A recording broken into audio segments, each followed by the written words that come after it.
Welcome to Mad Marketing TV, the after party with Dan McDade of Point Clear. Hey, Dan, good to see you. Hey, Jeff, great to be here. Good. Okay. So anyway, we're going to talk for a few minutes and just explore some of the things that are going on out there in the world today. You know, you're out there talking to a lot of companies and you've worked with a lot of companies. What is the one thing that you found most surprising as you walk into companies that you weren't expecting?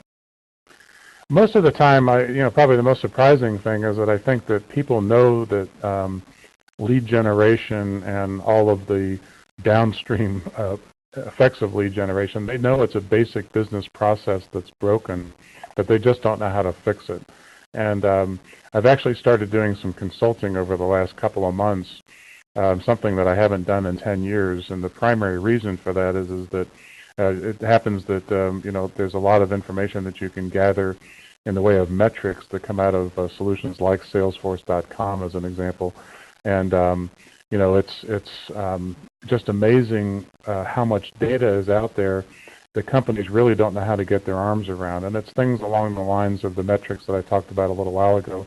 That is, what percentage of your inquiries or your outbound efforts are generating opportunities, and what percentage of those are reaching down into the funnel and eventually into the forecast of sales. So I think I'm most surprised because I'll walk in and both sides of the house will realize that things are broken, really not quite sure how to fix it. I'll give you a good example. We just signed a piece of business today with a relatively decent-sized company here in Georgia. And one of the reasons we got this deal done is last week on Thursday night, the VP of Marketing and the VP of Sales got together to have a beer, which they try to do once a month. And the VP of Marketing had a package that included my book that he gave to the VP of Sales. VP of Sales said, I'll read it. He read it on the plane the next morning and came back and called and said, hey, I can see where the two of us can work much more closely together and get better results. And I think this book really helped me understand how to do that. So, I think that's what's exciting is to get folks to be on the same page and at least start to work towards solutions to the problem. Yeah, it's. I think you're right. It's getting everyone on the same page is a challenge out there. I thought it was interesting you brought out that you see that a lot of people see what the problem is, but they don't understand how to solve the problem. Interestingly, I was meeting with Watchatu, who provides the platform for this show, and they say they talk to a lot of companies who want to create a show like this one, but they don't know how. So it's very common that they recognize the problem, but they just don't know how to solve it. Yeah, it's there's an old expression a friend of mine uses, which is even the man lost in the woods knows where he wants to go. And I think that's appropriate, when you talk about many conditions in business today. It's not that everybody wants to do a bad job or wants to have inefficient results. They're just so siloed and they're so pressured, really. There's so few people doing so much that they don't really have time to think. And one of the things that I try to do is when I get people together is just to take a look at, this isn't marketing's problem, this isn't sales problem, this is the company's problem to solve together. How can we work together to solve it? And it's not easy. If it's simple, it would have been done years ago. I have a friend who took a challenge that I laid down one day and found the oldest article about alignment between sales and marketing. The oldest one we found so far is dated in 1993. So this has been a long-term problem. Sure. It certainly has been a long-term problem.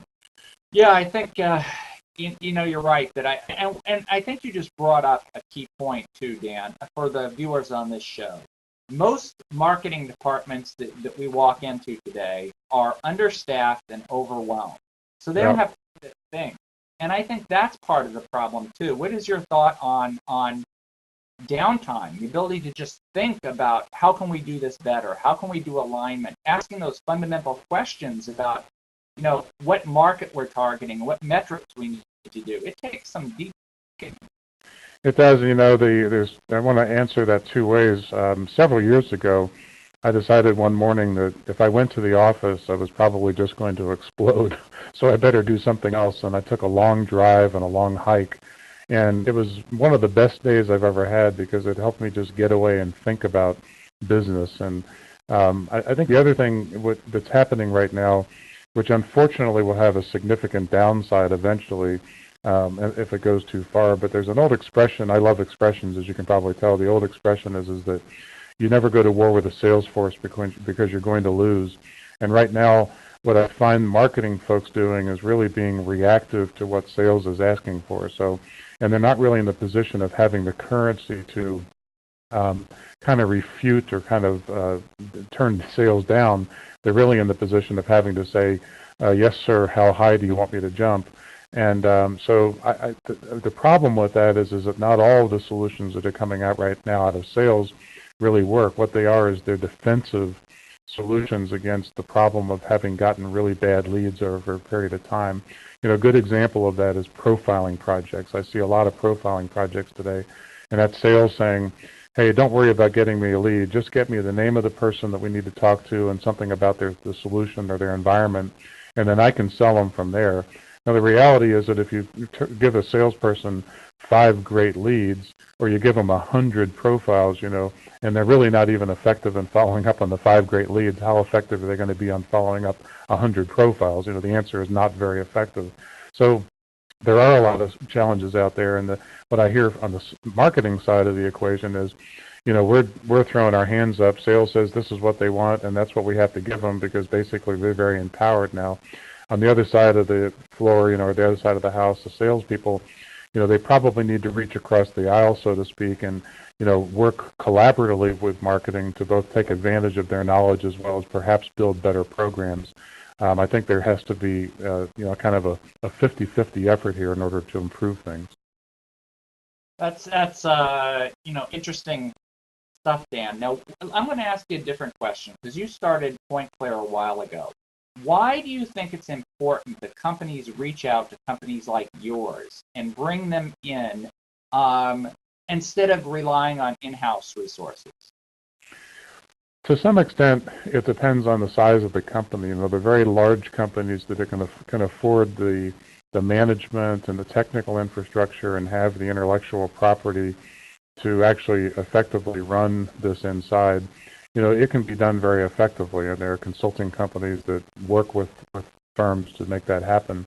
I think where it's less effective is really in a couple of areas. One is somewhat smaller companies, and by that I mean, you know, maybe an inside sales team that has maybe 8 or 10 people or fewer, where it's very difficult to hire the right manager because sometimes it's not cost effective. Inside sales managers, good ones, can be expensive.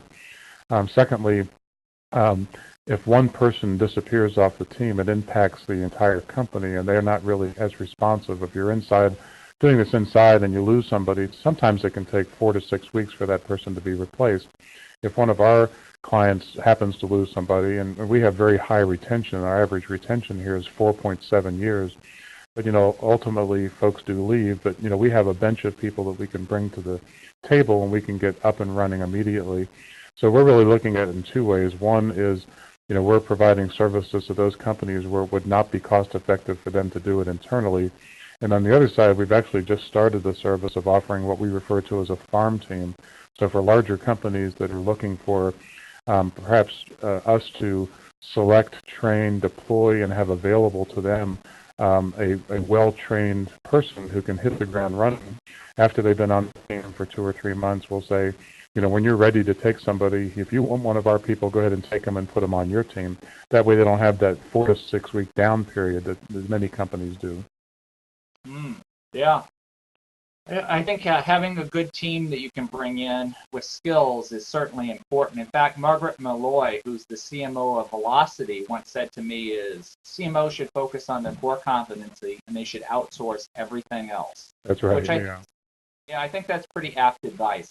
Before we go, I want to ask you one other question, because a lot of people, when they get the pressure of, you know, sales is pressuring marketing, whatever, they say, okay, well, let's go out and buy some software to fix that problem. Yeah. What is your take on marketing automation software and the mistaken ways a lot of people are actually going about procuring it? Well, let me say in advance that I'm a marketing automation fan when it's properly used. And my favorite line is that not every senior executive wants to be treated like the human equivalent of a pinball, only getting your attention when they have hit the right bumpers and scored enough points. And that's the problem, I think, with marketing automation is, validating and calibrating the scoring methodology behind it. I think, I read in an article here not too long ago that 2012 will be the year that marketing automation is used more than an email marketing tool. I'm not sure that's going to happen in a lot of companies. The other side of it is that marketing automation is absolutely the wrong solution for what I would call strategic accounts. So if you have just theoretically, if you have 1,000 prospects in your market, there's probably at least 250 or 300 of them that absolutely should be taken out of marketing automation and put into a human touch program. That doesn't mean you don't use email sometime, but if you use marketing automation, there's more harm that can be done there than good. Again, I'm a big marketing automation fan. We use marketing automation. I think there's a place for it, but I also feel like you need to be careful that you don't use it in the wrong place. And I think, named accounts or strategic accounts or those highest level accounts, what you don't want to do is you don't want to use marketing automation for 100% of your contact, and then you end up basically losing out to a competitor that was taking a more strategic approach to the higher level contacts in companies. That's the other thing we find is that companies that rely entirely on marketing automation tend to find that they drive lower level deals with lower level decision makers, so that the senior executives are not apt to provide their body or their digital body language as our more junior executives. So there's a couple of caveats, but again, big picture, we use marketing automation. Many of our clients use marketing automation. We help them validate and more likely calibrate the scores that they're using by doing null tests. And in the long run, that's a win-win for everybody, using marketing automation where it belongs and using it to its best benefit. Yeah, I think those are some good points, Dan. And the one word I want to emphasize in marketing automation is the word automation. You're going to automate something. And you got to really think of what the heck am I automating, right? Do you really know who you're targeting, what the right messages are? What is the story you're going to tell in nurturing? Those go so far beyond, once you decide what you want to do, marketing automation is great at automating those things. But you got, like you said, went for a long walk and it was a great day for doing some deep thinking. I think that's what companies need to do. Yeah, you hit the nail on the head with process. I wrote a blog recently where I said that marketing automation can be a faster and less expensive way of driving poor quality leads to sales. And that's not what the marketing automation vendors have intended at all.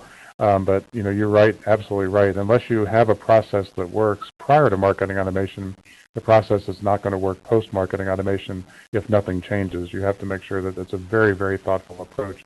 That takes a lot of time and effort. It's a content beast, as you know, and but it is a way of the future. I think there will be more and more marketing automation used, and we just want to make sure that it's being used in the right place. Dan, this has been a great discussion. I agree with you on marketing automation. Fix everything in your company and then automate it. Right. If there is such a thing, right? Yeah, that's the takeaway for the show. So I want to thank you for being on the show, Dan. You've been a great guest. And like I said, I hope the people who are watching the show check out Point Clear and get in touch with you, Dan. Well, thanks very much, Jeff. Look forward to talking to you again soon.